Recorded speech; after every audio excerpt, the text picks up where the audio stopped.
Alrighty, folks, in the last 24 hours, we have announced tariffs that actually make the Smoot-Hawley Act of the 1920s look small.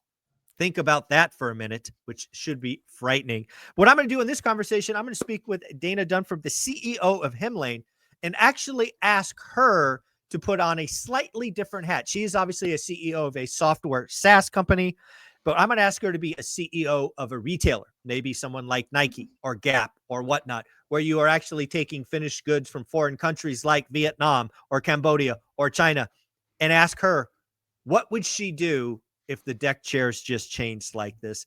Dana, I don't know if you saw the announcement. I'm sure you did, but there are some significant tariffs been announced yesterday. What's going on? Yeah, well, I think the first thing I would say is every retailer is in the same position, pretty much. I don't know of very many of these brands like Nike that you mentioned. Retail specifically, who have all of their operations here in the US. And the reason I bring that up is with everyone in the same position, it's almost easier to explain and come up with a strategy for your investors, your stockholders, than if you're the only company impacted. If you're the only company impacted by something, it's very hard to be able to portray what is happening. If I were them, I have some pretty strong opinions. I look forward to it. Again, when I broke this down, the first thing I think about is, wow, fortuitous timing. We just ended Q1. So most of these folks are going to have earnings calls coming up. And I don't know about you, but I would be sandbagging the hell out of that earnings call. Oh yeah, your Q2, Q3, Q4 result or projections, you're going to go ahead and sandbag those a ton. So I think from that perspective, there's two different ways to look at it. Very simply put, it's you take the hit yourself and pay for that, which hurts your bottom line and your cash flow.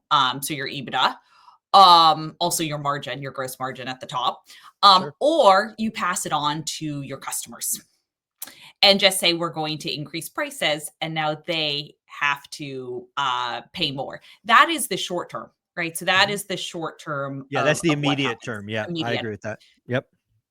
And I would almost do a combination of both, where the prices are increasing, but I need to also look at competitors. I need to understand the market, what they're doing, because anything drastic where you say 100% of this goes to the customer may mean, hey, I don't want those Nike shoes anymore because they're too expensive. So I think making these adjustments, you have to tweak them, and you have to be able to look at the data and isolate it and say, okay, how is this really impacting the company?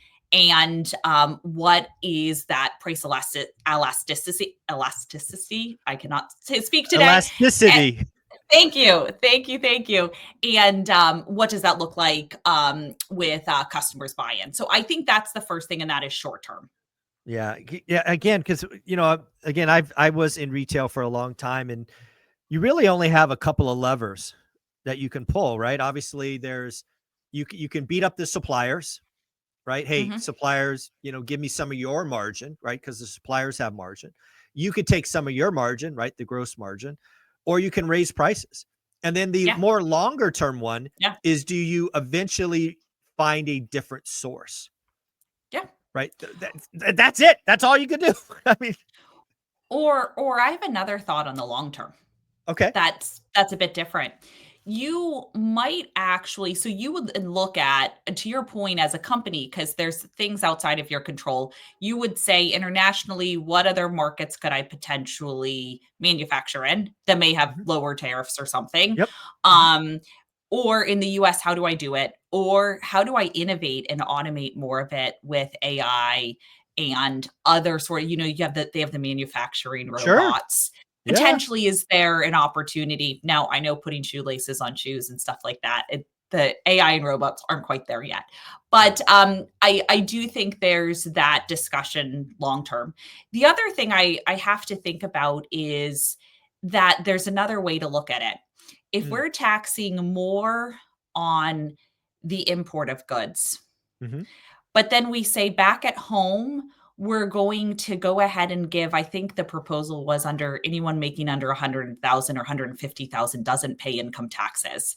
Hmm. Now, suddenly each household has more income because those taxes aren't going to them. So maybe the prices just stay inflated, but consumers have more money to spend on those goods. And so that's the other one that I think long term, trying to see how all of this plays out would be very interesting.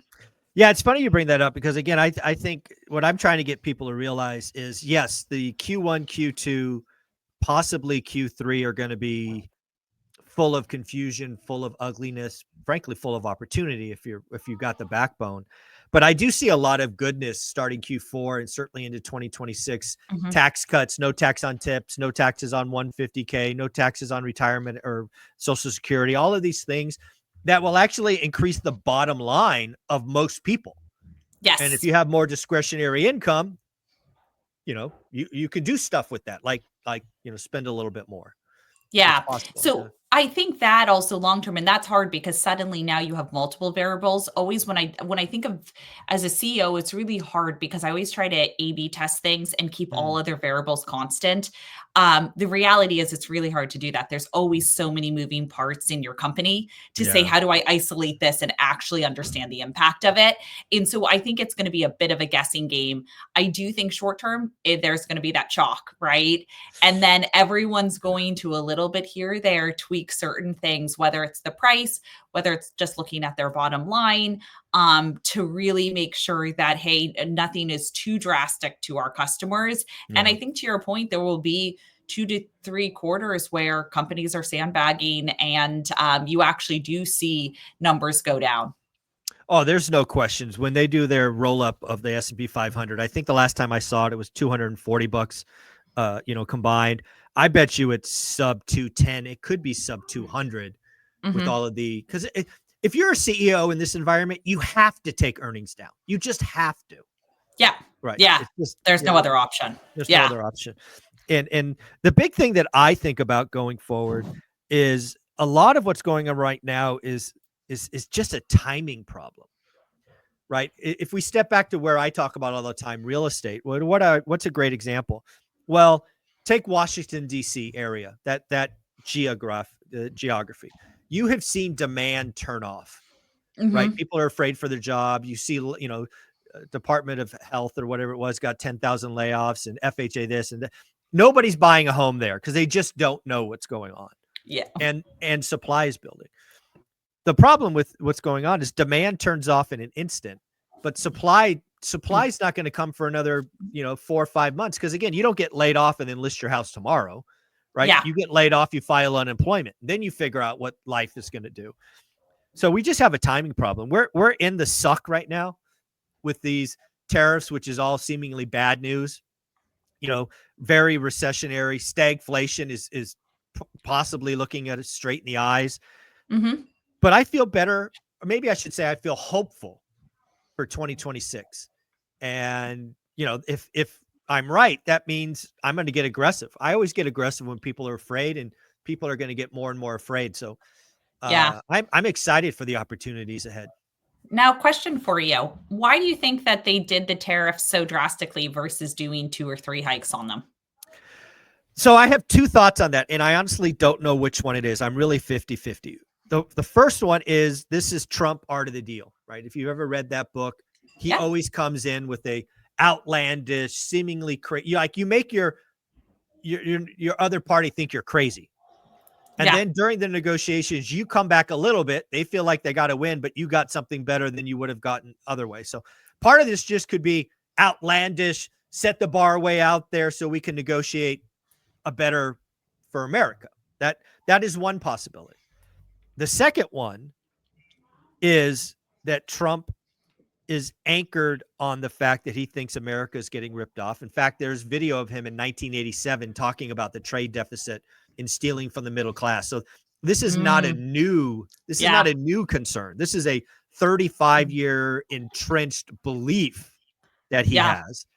And if he truly backs this up and he's not going to relent, he could theoretically change the world economy. And I don't know if Yeah. it's for the better or worse, but it will be disruptive. So Yep. I don't know which one it is. Yeah, and I love those. I think those are both two great points about how he's probably thinking about it, and honestly, it's probably a little bit of both. Could be. Yeah, because again, he is fundamentally trying to reorder the global economy. Yeah. That's not easy to do. Oh, totally. Yeah. So very disruptive. And the other thing that kind of bothered me is, remember that chart that they said yesterday? I have some of the numbers. It says China has a 34%. No, I'm sorry. China has a 67% tariff on the US. Mhm. That is boldly false. It's just wrong. They don't have a 67% tariff. You did some fuzzy math based on how much we ship them and they ship us, right? Trade deficit. Yeah. And did some currency manipulation. Just don't lie to the public and call it a 67% tariff, because they don't have that. The EU does not have a 39% tariff on the US. Vietnam does not have a 90% tariff on the US. These, don't boldface lie. It's Yeah. like, come on. It's crazy. Are there any good reports that have come out that are much more accurate, saying here's exactly how we've looked at tariffs by country? And I know it's difficult because it's on various different goods and what's the time frame for it and all of that, but I would be super interested to look at that and something that Yeah. is truly factual and has some really strong data people and analysts behind it. Yeah. So as of this morning, the only things that I was up at 5 a.m. this morning trying to get ready for my daily show this morning. Yeah. And so far, the only data analysis is they finally broke the equation that led to the 90 and the 39 and 67. It's Okay. not tariffs. It's tariffs. It's currency. It's, VAT tax. It's all of these.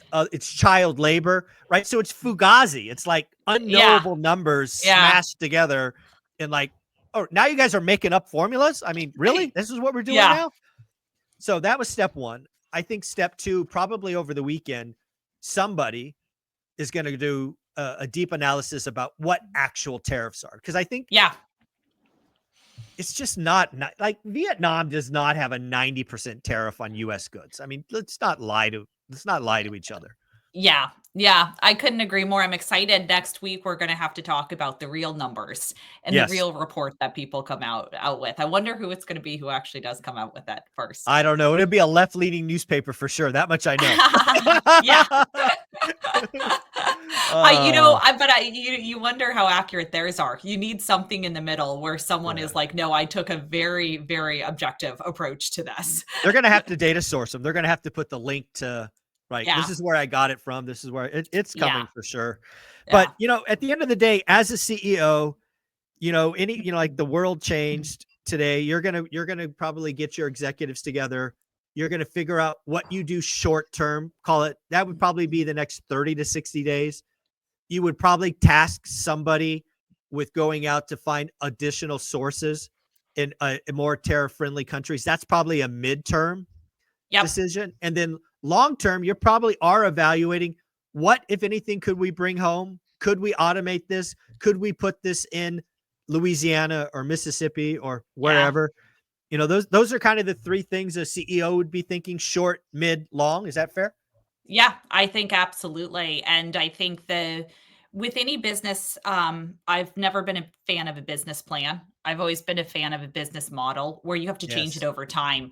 So even if you have a 60 or a 90-day plan, your 60 and 90-day plan has to change based on your 30-day and what really actually happened. And I think it's good for anyone out there running a business to think that way, that you have to be agile. Yeah. The other thing that I think is really interesting that I just thought of as a step forward, and I think Stellantis, formerly Chrysler, Stellantis, just did this. I read this morning that they shut down plants in Mexico and Canada. What I had heard is a lot of manufacturers moved the cheap car, right, the low price model, to Mexico to be built, while they built the luxury or the higher end models here. I suspect a lot of CEOs are going to look at their portfolio of goods and shrink their deliveries. They're going to go, hey, we had 17 models. Now we have 13. Yeah. Yeah. Less choices. Yeah, absolutely. And then easier to eventually also streamline. Yep. Yeah. And of course, they'll keep the high margin stuff and they'll just, eliminate the lower end product. Yeah. Yeah, exactly. Oh my goodness. Oh my goodness. Well, folks, if you are a landlord, specifically a mom and pop landlord, like last week, if you want your money faster, no trust accounts, all these other good things, you can always go to Hemlane. Dana, where do they go? Yeah, you can go to Hemlane, HEMLANE.com. We do have everything from starter free plans for you to advertise your rental, do your accounting. I know taxes are right around the corner. Just mention one rental at a time to get 50% or 20% off your first year if you mention that for any of our paid plans. And folks, if you are a new landlord, you got a unit or two, please check out their resource tab for what is going on in your market. They spend a lot of time updating that resource tab, and it's something, frankly, I should talk about more. Dana, you're amazing. Take care. Thanks so much, Michael.